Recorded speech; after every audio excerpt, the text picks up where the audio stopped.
আমার প্রাণপ্রিয় কলিজার বন্ধুরা, তোমরা সবাই কেমন আছো? আশা করি তোমরা এই গরমে একটুও ভালো নাই।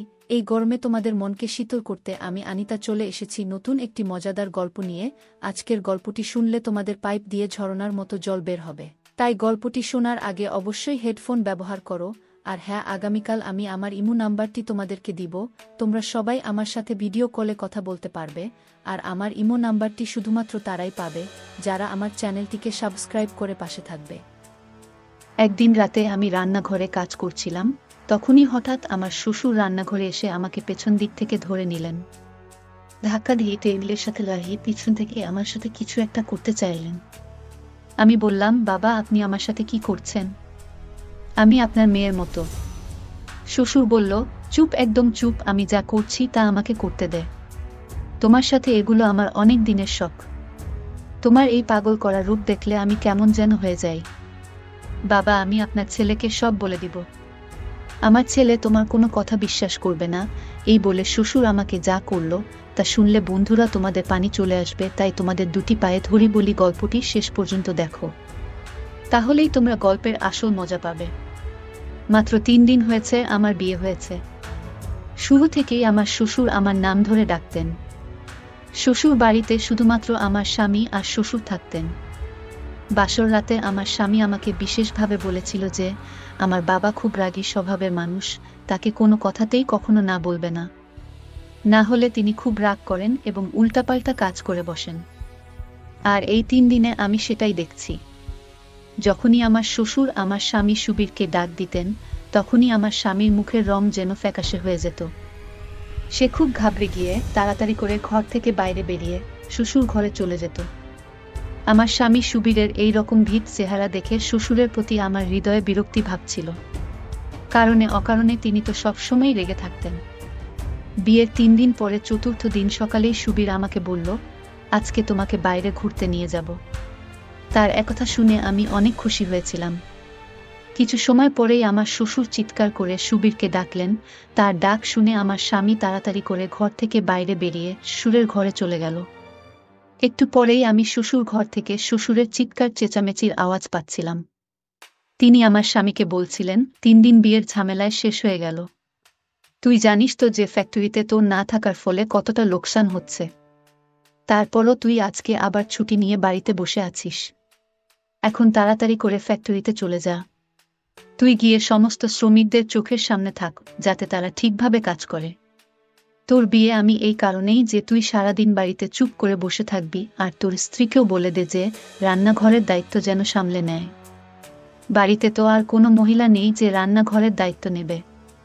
এটা শুনে আমার খুব রাগ হয়েছিল, কেননা সবেমাত্র 3 দিন হয়েছে আমাদের বিয়ে হয়েছে, আর এই 3 দিন আমি নাস্তা বানিয়ে দিয়েছিলাম। আর প্রতিটা দিনই আমার শ্বশুর আমার তৈরি করা নাস্তায় কিছু না কিছু দোষ খুঁজে বের করতে। যদিও আমার স্বামী আমাকে ভালোবেসে এটাই বুঝিয়েছিল যে বাবার কথায় খারাপ কিছু মনে করো না। 3 দিন তো আমি এই চিন্তাতেই ডুবেছিলাম যে শ্বশুরের মেজাজ সব সময়ই রকম থাকে কেন।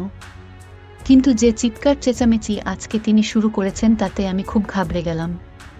কিছুক্ষণ পরে আমার স্বামী মুখ কালো করে ঘরের মধ্যে এসে বলল, আমাকে ক্ষমা করে দাও, আমাকে এখনই ফ্যাক্টরিতে যেতে হবে। আমি তাকে সান্ত্বনা দিয়ে বললাম, ঠিক আছে, কোনো ব্যাপার না, আগে কাজ বাইরে না হয় আমরা অন্যদিন ঘুরতে যাব। আমি আমার মনের কষ্ট সুবীরকে বুঝতে দিলাম না। এরপরে সুবীর রেডি হয়ে নিজেদের ফ্যাক্টরিতে চলে গেল, আর আমি রান্নাঘরে এসে বাসনপত্র ধুতে শুরু করলাম। বিয়ের মাত্র 4 দিন পরেই আমাকে বাড়ির রান্নাবান্নার দায়িত্ব নিতে হলো। সাথে সাথে বাড়ির সমস্ত কাজ আমাকেই করতে হলো। আমার শ্বশুর চাকরানিকেও কাজ থেকে তাড়িয়ে দিলেন। তিনি চাকরানিকে বললেন, বৌমা যখন বাড়িতে এসে গেছে তখন সমস্ত কাজ ওই করে নেবে। আমি সমস্ত ঘর পরিষ্কার করে ক্লান্ত শরীরে নিজের ঘরে আরাম করার জন্য যাচ্ছিলাম। তখনই আমার শ্বশুর তার ঘরে বসে আমাকে ডাক দিলেন। আমি মাথায় ভালো করে ঘুমটা টেনে দিয়ে শ্বশুর ঘরে গিয়ে তাকে জিজ্ঞেস করলাম, জি বাবা, বলুন, আপনার কি কিছু দরকার? তখন তিনি আমাকে মাথা থেকে পা পর্যন্ত বিশেষভাবে পর্যবেক্ষণ করলেন। তারপরে খুবই অদ্ভুত ভঙ্গিতে নিজের শুকনো ঠোঁটে জিভ বুলিয়ে নিয়ে বলতে লাগলেন, আমি খেতে চাই। শ্বশুরের মুখ থেকে এই কথা শুনেই সবার প্রথমে আমার নিজের কাপড়ের দিকে নজর গেল, কেননা আমার সামনে থেকে কাপড় সরে গিয়েছিল। আমি তাড়াতাড়ি করে নিজের কাপড় ঠিক করলাম আর ঘর থেকে বাইরে বেরিয়ে এলাম। আমার নিজের শ্বশুরের এমন ব্যবহার খুবই খারাপ লাগলো। শ্বশুর তো বাবার মতো হয়, আর বাবা কখনো মেয়ের মাথা থেকে পা পর্যন্ত এইরকম অদ্ভুতভাবে দেখে না। আমি তাড়াতাড়ি করে রান্নাঘর চলে এলাম। আমার হৃদয় খুব জোরে জোরে ধুকধুক করছিল। তবুও আমি বের করে নিজের কাপড় ভালো করে ঠিক করলাম। তারপরে নিজের শ্বশুর ঘরে এসে দিলাম। আমি ঘর থেকে বাইরে যাব এমন সময় শ্বশুর আমাকে বলতে লাগলেন, কিছুক্ষণ আমার পাশে বসে কথাবার্তা বলো, বাড়িতে এখন তুমি ছাড়া কেউ নেই। আমি অনেক দিন থেকে একলা বসে আছি, আর একলা বসে থাকতে থাকতে আমার আর ভালো লাগছে না। তার এ শুনে আমি টেনশনে পড়ে গেলাম। শ্বশুরের ঘরে একটাই মাত্র বিছানা ছিল, বসার জন্য কোনো চেয়ার বা অন্য কিছু ছিল না। এই কারণে বাধ্য হয়ে আমাকে বিছানার পাশে বসতে হলো। তিনি আমার সাথে এদিক ওদিকের কথা বলতে বলতে যখন তিনি মুখ লাগালেন, তখন সঙ্গে সঙ্গে সেটা পিছনে সরিয়ে দিয়ে বলতে লাগলেন, এটা খেতে পারবো না, আমার তো খেতে খুব ভালো লাগে। এটা বলেই আবার আমার মুখের দিকে তাকালেন। এরপর তার চোখ আমার সমস্ত শরীরে ঘুরতে লাগলো। তার নজরে না জানি এমন কি ছিল যে আমি অস্বস্তি অনুভব করতে লাগলাম। আমার সারা শরীর ঘেমে উঠল, মুখের উপর ঘামের বিন্দু ফুটে উঠেছিল। শ্বশুর বললেন, তাড়াতাড়ি যাও, গিয়ে নিয়ে এসো। আমি তাড়াতাড়ি করে হাতে নিয়ে দাঁড়িয়ে পড়লাম। এমনিতে তো 3 দিন থেকে দেখছি, যখন আমার স্বামী বাড়িতে থাকতো তখন আমার শ্বশুর সব সময় খুব রাগী স্বরে কথা বলতেন, কিন্তু আজকের দিনে এত আস্তে কথা বলছিলেন যে আমি ভাবতেই পারছি না। এটা আমার সেই শ্বশুর যিনি 3 দিন ধরে চিৎকার করে করে সুবীরকে ডাকতেন, আর সব সময় রাগের স্বরে সুবীরের সাথে কথা বলতেন, ওকে বকাচকা করতে থাকতেন। আমি ঢেকে নিয়ে আবার শ্বশুরের কাছে গেলাম। এরপর আমি যখন তার দিকে এগিয়ে দিলাম, তখন তিনি সাথে সাথে আমার হাত ধরে নিলেন। আমার তো যেন সারা শরীর কারেন্ট শক লেগে গেল। আমি তাড়াতাড়ি ঘাবড়িয়ে নিজের হাত যখন পিছন করতে চাইলাম, তখন তিনি আমার হাত ছেড়ে দিলেন। এরপর আমি যখন ঘর থেকে বাইরে বেরিয়ে যেতে লাগলাম, তখন তিনি বলতে লাগলেন, আরে বাইরে কোথায় যাচ্ছ? এখানে আমার কাছে একটু বসো, আমার সাথে কথা বলো। সারাদিন চুপচাপ বসে থাকতে থাকতে আমি খুব বিরক্ত হয়েছি। এটা বলেই শ্বশুর আমার দিকে অদ্ভুতভাবে তাকালেন। তার এইভাবে আমার দিকে তাকানো আমাকে আরো বেশি হতবাক করে দিল। এরপর আর একটি অদ্ভুত কথা তিনি আমাকে বললেন। তিনি বলতে লাগলেন, তুমি বিয়ের দিন যে লাল রঙের শাড়ি পরেছিলে, সেটাতে তোমাকে অনেক সুন্দর লাগছিল। তুমি আজকে সন্ধেবেলা সেই শাড়িটা পরবে। শ্বশুরের মুখে এমন কথা শুনে আমার অনেক খারাপ লাগছিল। সেই আবদার তো সুবীর আমাকে করা উচিত, কিন্তু কোনোমতেই শ্বশুরের না। এখন তো আমার শ্বশুর রোজ রোজ এই সব তামাশা শুরু করে দিয়েছে।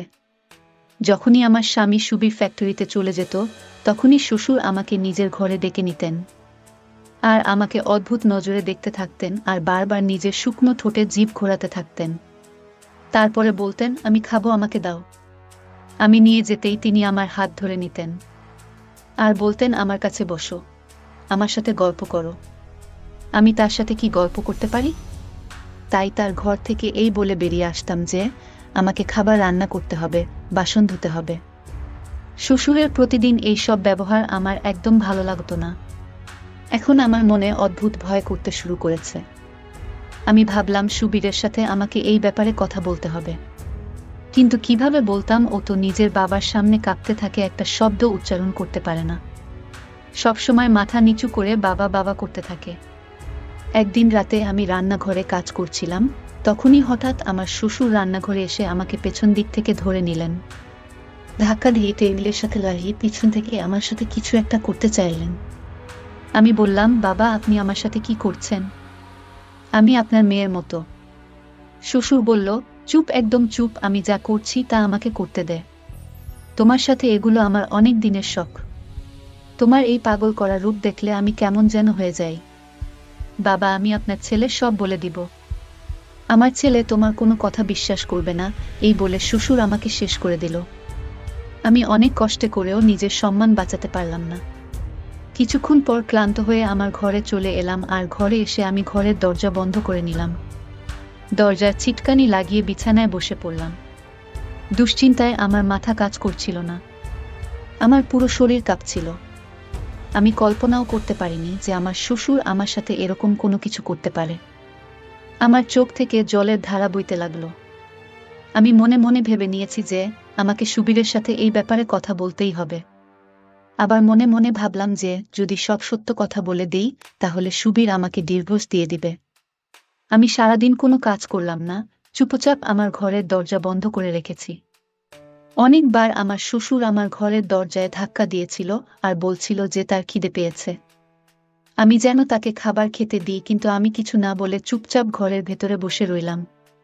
আমার জায়গায় যদি অন্য কোনো মেয়ে থাকতো তাহলে সেও ঠিক এরকম করত। রাতের বেলা আমার ঘরের দরজায় জোরে জোরে ধাক্কা দিতে লাগলো, আর সাথেই সুবীর বলতে লাগলো, রূপা দরজা খোলো। এটা কি ধরনের অসভ্যতা? তুমি কেন সকাল থেকে দরজা বন্ধ করে ঘরের মধ্যে বসে আছো? সুবীরের গলার আওয়াজ পেয়ে দরজা খুললাম। আমি দরজা খোলার সাথে সাথে বাপ বেটা দুজনেই আমার দিকে রাগী চোখে তাকিয়ে রইল। সুবীর বলতে লাগলো, তোমার কি একটু চক্ষু লজ্জাও নেই? আমার বাবা সকাল থেকে না খেয়ে আছে, কিন্তু তুমি তাকে খেতে পর্যন্ত দাওনি। বাবা ডায়াবেটিক্সের রোগী, যদি বাবার শরীর খারাপ হয়ে যেত তাহলে এর দায়িত্ব কে নিত? আমি বললাম, আমি এনার দায়িত্ব নিতে পারবো না, ভালো হয় তুমি এনার অন্য কোনো ব্যবস্থা করে নাও। এই কথাটা বলার সাথে সাথে সুবীরের শরীর রাগে চোটে কেঁপে উঠল, আর ও বলতে লাগলো, এটা কি ধরনের অসভ্যতা? ও দিক থেকে আমার শ্বশুর বলতে লাগলেন, দেখেছিস বিয়ে হয় এখনো 7 দিনও হয়নি, এতেই এই মেয়ে নিজের রং দেখানো শুরু করে দিয়েছে। আমি আগে থেকেই জানি যে মেয়েরা বিয়ের পর এই রকম করে আর আলাদা হওয়ার স্বপ্ন আগে থেকেই নিজের চোখে সাজিয়ে রাখে, কিন্তু বিয়ের 7 দিন পরেই এরকম করতে পারে এটা আমার জানা ছিল না। আমার স্বামী বলতে লাগলো, আজকে তুমি এই কথা বলে ফেললে রূপা, কিন্তু এরপর যদি কখনো ভুল করেও এই কথা বলো তাহলে আমি তোমাকে ডিভোর্স দিয়ে এই বাড়ি থেকে বের করে দেব। স্বামীর মুখে এই কথা শুনে আমার মুখের রং ফ্যাকাশে হয়ে গেল। আমার বাবার বাড়ির অবস্থা খুবই গরিব, আর আমরা 6 বোন ছিলাম। আমার বাবা অনেক কষ্টে যৌতুকের টাকা জোগাড় করে মেয়ের বিয়ে দিচ্ছিলেন। তাই আমার মা আমাকে বিদায়ের আমাকে এটা বলে দিয়েছিলেন যে কখনো লড়াই ঝগড়া করে শ্বশুরবাড়ি থেকে ফিরে আসিস না, নিজের স্বামী আর শ্বশুরের সমস্ত কথা মেনে নিস আর নিজের সংসারের ভালো করে দেখাশোনা করিস। কিন্তু যা কিছু আমার শ্বশুর আমার কাছে চাইতো সেটা আমি কোনোমতেই করতে পারবো না। তার অদ্ভুত ব্যবহার আর বদমাইশি দিনের পর দিন বাড়তে লেগেছিল। সেই সময় সুবীর এতটাই রেগেছিল যে যদি আমি ওর বাবার এইসব কথা বলতাম তাহলে নিশ্চিত ও আমাকে মিথ্যাবাদী ভাবত। আমি কোনো উত্তর না দিয়ে বিছানার উপরে বসে পড়লাম। আমার শ্বশুর বলতে লাগলেন, সুবীর বৌমাকে শেষবারের মতো বুঝিয়ে দেয় যে ও যেন নিজের মাথা ঠিক রাস্তায় নিয়ে আসে, না হলে আমি গিয়ে ওর বাবার সাথে কথা বলবো আর ওর বাবাকে বলবো যে সামলাও নিজের মেয়েকে। এটা বলেই আমার শ্বশুর ঘর থেকে বেরিয়ে গেল। আমি রাগী চোখে শ্বশুরের দিকে তাকালাম। সুবীর বলতে লাগলো, কি ঝামেলা শুরু করেছো তুমি? তোমার ঘাড়ে তো আর 10 জন মানুষের বোঝা চাপিয়ে দেওয়া হয়নি যে তুমি সামলাতে পারছে না। আরে আমার বাবা তো একাই আছে বাড়িতে, না আছে কোনো ভাই, না আছে বোন। এরকম ঝুট ঝামেলা সংসারের স্বপ্ন তো সব মেয়েরাই দেখে, যাতে তাদের উপরে বেশি দায়িত্ব না চাপে। আমি আমার স্বামীকে বললাম, আজ যদি আমার শাশুড়ি আর দেওর ননদ থাকতো তাহলে আজকে যে অবস্থার মধ্যে দিয়ে যাচ্ছি সেই অবস্থার মধ্যে দিয়ে আমাকে যেতে হতো না। আমার কথা শুনে সুবীর আমার দিকে রাগী চোখে তাকিয়ে বলতে লাগলো, কি এমন অঘটন ঘটিয়ে ফেলেছে আমার বাবা? তোমাকে তো শুধু দুবেলা খাবারই তাকে দিতে হয়, সেটাও তোমার কাছে বোঝা মনে হচ্ছে। দেখো, আমি বাড়িতে ঝগড়াঝাটি একদমই পছন্দ করি না। সারাদিন ফ্যাক্টরিতে থেকে তারপরে ক্লান্ত হয়ে একটু শান্তির আশায় বাড়িতে ফিরি, আর বাড়িতে এসে এইসব ঝামেলা দেখতে পারবো না। বাড়িতে আমি শান্তি চাই। আমি লড়াই ঝগড়া দেখার জন্য বিয়ে করিনি, শান্তি পাওয়ার আশায় করেছি। আমি বললাম, সুবীর একটা কাজ করো, তুমি তোমার বাবার বিয়ে দিয়ে দাও। আমার এটা বলার সাথে সাথেই একটা জোরে থাপ্পড় সুবীর আমার মুখে মেরে দিয়ে বলল, লজ্জা করে না তোমার এই সব কথা বলতে? বাবা এখন বয়স আছে বিয়ে করার। আমার বাবার 2 বেলার খাবার ও কি তোমার কাছে এতটা বোঝা হয়ে গেছে যে তুমি সেটাও রান্না করতে পারছো না? আমি বললাম, তুমি আমার কথা বুঝতে পারছো না। সুবীর বলতে লাগলো, এটা আর কি এমন কথা যে আমি বুঝতে পারবো না? আমার বাবার বয়স 62 বছর, তিনি মরার দিকে পা বাড়িয়ে রেখেছেন, তার উপর তার ডায়াবেটিক্স আছে, ব্লাড প্রেশার আছে, আর তুমি চাইছো এই বয়সে আমার বাবা একটা মেয়ের দায়িত্ব সামলাবে? এখন আমি আমার স্বামীকে কিভাবে বোঝাব যে ওর বাবা নিজের ছেলের বউয়ের দিকে কুনজর দিয়ে রেখেছে? আমি বললাম, তুমি বিয়ে দিয়ে দাও, আমি তোমার বাবা মা দুজনেই দায়িত্ব সামলে নিব।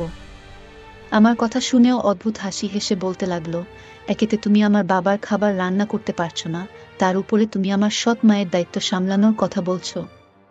এই বাড়ি, ব্যবসা, ফ্যাক্টরি সমস্ত কিছুই বাবার নামে। যদি কেউ তার স্ত্রী হয়ে এসে পড়ে তাহলে হয়তো সে সমস্ত কিছু নিজের নামে করে নিতে পারে, তারপরে আমাকে আর তোমাকে ধাক্কা দিয়ে বাড়ি থেকে বের করে দেবে। বাবার রাগ তো তুমি ভালোভাবেই জানো, যখন তিনি রেগে যান তখন তার হুঁশ জ্ঞান থাকে না। তাই তো আমি চুপচাপ বাবার কথা শুনি। তুমি ভুল করেও বাবার বিয়ের কথা উচ্চারণ করবে না। এটা বলেই ঘর থেকে বেরিয়ে গেল। এখন আমি চিন্তা করতে লাগলাম যে এখন আমার কি করা উচিত। আমি প্রতিদিন আমার শ্বশুরের এরকম অসভ্যতা সহ্য করতে পারবো না। আর বাবার বাড়ি ফিরে যাওয়ার অর্থ হলো আমি আমার সংসার নষ্ট করে ফেলব। আমাদের মতো মেয়েরা কত অসহায় হয়, যাকে নিজের সংসার বাঁচানোর জন্য কত কিছু সহ্য করতে হয়। এখন যদি আমি ডিভোর্স নিয়ে বাবার বাড়ি ফিরে যাই তাহলে আমার বিয়ে হবে না। উপরন্তু আমি ডিভোর্স হয়ে বাবার বাড়িতে ফিরে গেলে আমার ছোট বোনের সম্বন্ধ আসা বন্ধ হয়ে যাবে। এসব কথা ভেবে কষ্ট আমার কান্না এসে গেল। আমি নিজের শাড়ির আঁচল দিয়ে চোখের জল মুছছিলাম। তখনই হঠাৎ সুবীরের আওয়াজ এলো, বলতে লাগলো, রূপা তাড়াতাড়ি করে বাইরে এসো আর নাস্তার জন্য পরোটা বানিয়ে দাও। বাবার দোকানের খাবার একদমই হজম হয় না। আমি বাইরে গিয়ে নাস্তা বানালাম, তারপর ঘরের মধ্যে সেটা নিয়ে এলাম। আমি সেদিনও খাবার খাইনি, কিন্তু সুবীর একবারও আমাকে জিজ্ঞেস করেনি যে তুমিও তো সারাদিন না খেয়ে আছো, এখন তাড়াতাড়ি করে খাবার খেয়ে নাও। পুরুষেরা কখনো স্ত্রীদের পরোয়া করে না, তাদের শুধু নিজের কাজ নিয়ে ব্যস্ত থাকে। সুবীরের ব্যবহারও সেই রকম ছিল যেরকম বেশিরভাগ পুরুষের হয়। আমি তারপর থেকে নিজের মুখ বন্ধ করে নিলাম। সুবীর ফ্যাক্টরিতে চলে যাওয়ার সাথে সাথে আমার শ্বশুর আমাকে চিৎকার করে ডাকতে লাগলো। আমি খুব বিপদে পড়ে বাধ্য হয়ে তার ঘরে গেলাম। আমাকে দেখেই তিনি অদ্ভুতভাবে হাসতে লাগলেন আর বললেন, তুমি কি ভেবেছিলে যে তোমার শরীরের নেশা আমার ছেলের মাথার উপরে উঠে আছে, আর তোমার জন্য ও আমাকে ছেড়ে দেবে আর আমার থেকে আলাদা হয়ে তোমাকে আলাদা বাড়িতে নিয়ে যাবে? নিজের চিন্তাভাবনা বদলে নাও। আমি ভালোভাবেই উপরে কন্ট্রোল করে রেখেছি। চাইলেও কোথাও যেতে পারবে না। আর না, তুমি কোথাও যেতে পারবে। এই জন্যই তো আমি কোনো বড়লোক বাড়ির মেয়ের সাথে আমার ছেলের বিয়ে দিইনি, যাতে সে আমার ছেলেকে ছেড়ে দিয়ে যেতে না পারে। এই কারণেই তো তোমাকে ওর বউ বানিয়ে নিয়ে এসেছি। কারণ আমি জানি তোমার বাবার অবস্থা এতটাও ভালো নয় যে সে একবার তোমাকে বিয়ে দেওয়ার পরে আবার তোমাকে বাড়িতে ফিরিয়ে নিয়ে যেতে পারবে বা তোমার জন্য আলাদা কোনো বাড়ির ব্যবস্থা করতে পারবে। এখন তুমি যদি ভালোভাবে নিজের জীবন কাটাতে চাও তাহলে আমি যা বলবো তোমাকে সেটাই করতে হবে। তার কথা শুনে আমি ভীষণ টেনশনে পড়ে গেলাম। তখন তিনি আরও বলতে লাগলেন, যাও গিয়ে আমার জন্য তৈরি করো। তার মুখের এই শব্দটা আমার ভেতরে আগুন লাগিয়ে দিত। আমার মন চাইতো আমি নিজেকে শেষ করে ফেলি। এতটা জঘন্য আর অসম্মানের জীবন আমি সহ্য করতে পারছিলাম না। আমি এখন এটাই করতে শুরু করলাম যে শ্বশুরের খাবার ঘরে পৌঁছে দিয়েই আমি তাড়াতাড়ি করে বাইরে বেরিয়ে আসতাম। ভুল করেও তার ঘরে বসতাম না, আর না তার সাথে কোনো কথা বলতাম। বেশিরভাগ সময় আমি নিজের ঘরের মধ্যেই থাকতে লাগলাম। একদিন তো শ্বশুর সমস্ত সীমাই পার করে দিলেন। তিনি সুবীরের পরোয়া করলেন। রাতে সবাই মিলে খেতে বসেছিলাম। আমি আমার শ্বশুরের আদেশ অনুযায়ী বিরিয়ানি বানিয়েছিলাম। বিরিয়ানি খেতেও খুব ভালো হয়েছিল, কিন্তু শ্বশুর খাবার খাওয়ার সময় বলতে লাগলো, আজকে তো বৌমা আমার মন খুশ করে দিয়েছে, সে দারুণ মজার বিরিয়ানি বানিয়েছে। সুবীর তার কথা শুনে হাসতে লাগলো আর আমার দিকে লাজুক চোখে তাকাতে লাগলো।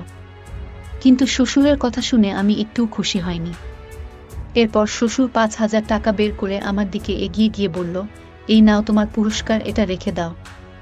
কিন্তু আমি না করে দিয়ে বললাম, আমি শুধু আমার কর্তব্য পালন করেছি, আমি এটা চাই না। আমি নিষেধ করলাম, কিন্তু সুবীর আমার দিকে ঘুরতে লাগলো আর বলল, বাবা খুশি হয়ে দিচ্ছেন, তুমি না করো না, রেখে দাও। না চাইতো আমাকে ওই 5,000 টাকা নিতে হলো।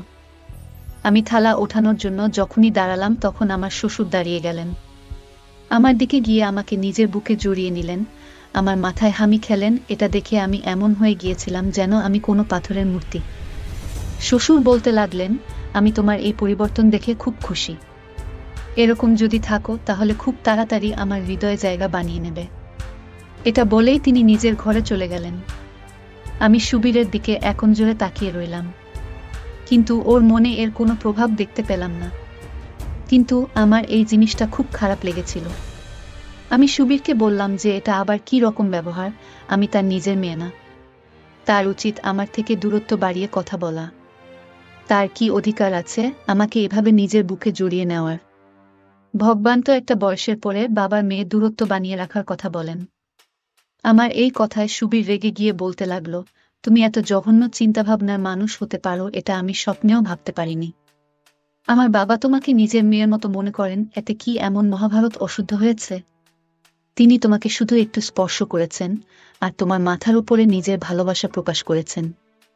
তুমি খুব অদ্ভুত মেয়ে, তুমি বাবার হৃদয়ে নিজের জায়গা না বানিয়ে প্রতিটা কথা তার উপর বিরক্তি প্রকাশ করো। সুবীর ধীর শব্দে আমাকে এই সব কথা বলছিল ও আরও বলতে লাগলো, ভগবানকে ধন্যবাদ দাও যে বাবা এই কথা শুনতে পায়নি, না হলে খুব বড় বিপদ আমার মাথার উপর এসে পড়ত। তারপর আঙ্গুল উঠিয়ে আমাকে শাসিয়ে বলতে লাগলো, আমি তোমাকে শেষবারের মতো বোঝাচ্ছি, রূপা নিজের ব্যবহার বাবার সাথে ঠিক রাখো। আমি কান্না করতে করতে বললাম, সুবীর আমার সহ্য ক্ষমতা শেষ হয়ে গেছে। এখন তুমি একটা কাজ করো, যে হয় আমাকে ডিভোর্স দিয়ে দাও আর না হলে নিজের বাবার বিয়ে দিয়ে দাও। এটা বলেই আমি ঘরের ভেতর চলে গেলাম। কিছু সময় পরেই বাড়ির দরজায় বেল বেজে উঠল। তারপরেই বাইরে চিৎকার চেঁচামেচির আওয়াজ আসতে লাগলো। আমি বাইরে এসে জানতে পারলাম যে আমার একটা দেবর আছে যে আমেরিকায় গ্র্যাজুয়েশন করার জন্য গিয়েছিল, আর সে সেখান থেকে ফিরে এসেছে, তাও নিজের স্ত্রীকে সাথে করে নিয়ে। আমার দেবর সেখানেই বিয়ে করে নিয়েছিল বলে আমার শ্বশুর দেবরের উপর খুবই রেগেছিল। এই কারণে ওকে এতদিন বাড়িতে আসার অনুমতি দেয়নি। আর আমিও জানতাম না যে সুবীরের কোনো ভাই আছে। আমি ওদের দুজন স্বামী স্ত্রীকে দেখে অবাক হয়ে গিয়েছিলাম। আমার শ্বশুর এখনো রেখে দাঁড়িয়েছিলেন। তিনি বলতে লাগলেন, যদি নিজের পছন্দ মতো বিয়ে করেছিলি তাহলে ওকে এখানে কেন নিয়ে এসেছিস, ওখানেই থাকতি। দেবর হাতজোড় করে নিজের বাবার কাছে ক্ষমা চাইতে লাগলো। তখন সুবীর ওর বাবাকে বলল যে, বাবা শান্ত হও, যা হওয়ার ছিল তা হয়ে গেছে, রমন্তকে ক্ষমা করে দাও। আমার কপাল ভালো যে আমার যাও এসে গেছে। আমার যা সুন্দরী ও রোগা পাতলা মেয়ে। আমি খুশি ছিলাম যে এখন বাড়িতে আমাকে একা থাকতে হবে না। আমার যা খুবই হাসি খুশি আর সবার সঙ্গে খুব সুন্দর করে কথা বলতো ও অল্প দিনেই আমার সাথে মিলেমিশে গেছিল। রমন্ত সুবীরের সাথে ফ্যাক্টরিতে যেতে শুরু করেছিল। এখন আমার শ্বশুরের নজর আমার দিক থেকে সরে আমার জায়ের দিকে গেল। এক রাতে খাবার খাওয়ার সময় শ্বশুর বলতে লাগলেন যে এখন থেকে আমার সমস্ত কাজ আমার ছোট বৌমা করবে। সেও খুশিতে রাজি হয়ে গেল আর বলতে লাগলো, ঠিক আছে বাবা, আপনার যা কিছু প্রয়োজন আপনি আমাকে বলে দেবেন। রমন্ত ওর বউয়ের কথা শুনে খুব খুশি হয়েছিল। কিছুদিন পরে আমার যা বিমলা যখন শ্বশুর ঘর থেকে বাইরে এলো, তখন ওকে দেখে খুব ক্লান্ত মনে হচ্ছিল ও নিজের মুখের ঘাম মুছছিল। আমার আর বোঝার বাকি রইল না যে কোনো কষ্টের মধ্যে দিয়ে পার হচ্ছে। বিমলা চুপচাপ রান্নাঘরে এসে বাসনপত্র ধুতে লাগলো। আমি জিজ্ঞেস করলাম, কি হয়েছে তোমার? তখন ও বলতে বলল, বাবার অভ্যাস খুব অদ্ভুত, সে অদ্ভুত নজরে আমাকে দেখতে থাকে, কখনো কখনো হাত ধরে নেয়, কখনো কখনো হঠাৎ করে বুকে জড়িয়ে নেয়, কখনো কখনো শ্বশুর এমন সব অদ্ভুত কথা বলতে থাকে যা শুনে আমার কানের লতি পর্যন্ত লাল হয়ে যায়। বিমলা আরও বলতে লাগলো, আমি আগে যখন হাশেমের সাথে কথা বলতাম তখন তো বলতো যে ওর বাবা খুব ভালো মানুষ, কিন্তু তিনি তো কথায় কথায় আমাকে নিজের কাছে নেয়, আমাকে নিজের কাছে নেওয়ার চেষ্টা করে। আমার এইসব একদমই ভালো লাগে না। আমি বললাম, এই দুই ভাই কখনো নিজের বাবার কথা অমান্য করে না। আমিও এই কষ্টের মধ্যে দিয়ে পার হয়েছি, কিন্তু সুবীর কখনোই আমার কথা বিশ্বাস করেনি। বিমলা বলতে লাগলো, কিন্তু আমি তো রমন্তকে পরিষ্কার বলে দেব যে যদি ওর বাবা এরকম ব্যবহার করতে থাকেন তাহলে ওকে বলবো যে ও যেন আমাকে অন্য বাড়িতে নিয়ে যায়। বাড়িতে আবার সেই ঝগড়া শুরু হয়ে গেল যেটা আমার আর সুবীরের মধ্যে হতো। রমন্ত বলতে লাগলো, আমি তোমার সাথে 2 বছর বাইরের দেশে একা থেকেছি, এখন এখানে এসে মাত্র 4-5 দিন বাবার জন্য খাবার রান্না করছো, কি আবার নতুন ড্রামা শুরু করে দিয়েছ? ওদের মধ্যে সেই সব ঝগড়ায় হতে লাগলো যেটা সুবীরের সাথে আমার হতো। বিমলা হাশেমের কাছে ডিভোর্স চাইতে লাগলো। সেই রাতে সুবীর যখন ঘরের মধ্যে এলো তখন ও চুপচাপ হয়ে রইল। আমি বললাম যে, সুবীর, এখনো তুমি এটাই বলবো যে আমি ভুল ছিলাম? যে অভিযোগ আমি বাবাকে নিয়ে করতাম সেটাই আজকে বিমলাও করছে। এর মানে কোথাও না কোথাও বাবাই ভুল করছে। আমি তোমায় সত্যি বলছি, বাবা একজন স্ত্রী দরকার। যদিও তার বয়স 62 বছর হয়ে গেছে, তোমাদের উচিত ছিল নিজের মায়ের মৃত্যুর কিছুদিন পরেই তার বিয়ে দিয়ে দেওয়া। তাহলে তিনি সত্যিই আমাদের নিয়ে ভাবতে পারতেন। আমার কথা হয়তো এখন সুবীর বুঝতে পেরেছে। পরের দিনও নিজের বাবাকে দ্বিতীয় বিয়ের জন্য বলল। তখন প্রথমে তো তিনি বিরক্তি ভাব দেখিয়ে বলতে লাগলো, আমি এই বয়সে বিয়ে করব? তোদের কি মাথা খারাপ হয়ে গেছে? সুবীর বলল, একটা বিধবা মহিলা আছে, যদি তুমি চাও তাহলে এতে কোনো সমস্যা নেই। সেই মহিলার বয়স এখন 40-এর উপরে হবে, আর সে ভাইয়ের দয়ায় খুব কষ্টে নিজের জীবন কাটাচ্ছে। প্রথমে তো বাবা অনেক ঢং দেখালেন, কিন্তু তারপরে 2-4 দিন পরে নিজেই বলতে লাগলেন যে ঠিক আছে, আমি বিয়ে করে নিচ্ছি। কিছুদিন পরেই তার সাথে আমার শ্বশুরের বিয়ে হয়ে গেল। এতেই পার্থক্য হলো যে বাড়ির পরিবেশ অনেকটা ভালো হয়ে গেছে। সুবীর এখন নিজে আমাকে বলতো যে তুমি ঠিকই বলেছিলে, বাবার একজন স্ত্রী দরকার ছিল। আমার নতুন শাশুড়ি শ্বশুরের খুব সেবা করতেন, আর এখন শ্বশুর নজর আমাদের দিকে তেমনভাবে উঠত না। আমাদের সমাজে এই জিনিসও খুব সাধারণ হয়ে গেছে যে যদি বাবার বয়স বেশি হয়ে যায় তাহলে সন্তান তাদের দ্বিতীয় বিবাহ দিতে চায় না, যার কারণে পরিবারে আসা নতুন বউকে এই ধরনের সমস্যায় পড়তে হয়, যে রকম সমস্যায় আমাকে আর বিমলাকে পড়তে হয়েছিল। বন্ধুরা, তোমাদের কাছে বিনীত অনুরোধ, গল্পটি যদি তোমাদের ভালো লেগে থাকে তাহলে অবশ্যই সামিয়া ব্লগ চ্যানেলটি সাবস্ক্রাইব করে রাখবে। বন্ধুরা, আমি আসবি অনেক কষ্ট করে তোমাদের জন্য ভিডিও বানাই, আর পরবর্তী গল্পে আমি আমার ইমো নাম্বার দিব এবং তোমরা সবাই আমার সাথে ভিডিও কলে কথা বলতে পারবা। শুধুমাত্র যারা আমার চ্যানেলটিকে সাবস্ক্রাইব করবে আমি তাদের সাথে ভিডিও কলে কথা বলবো।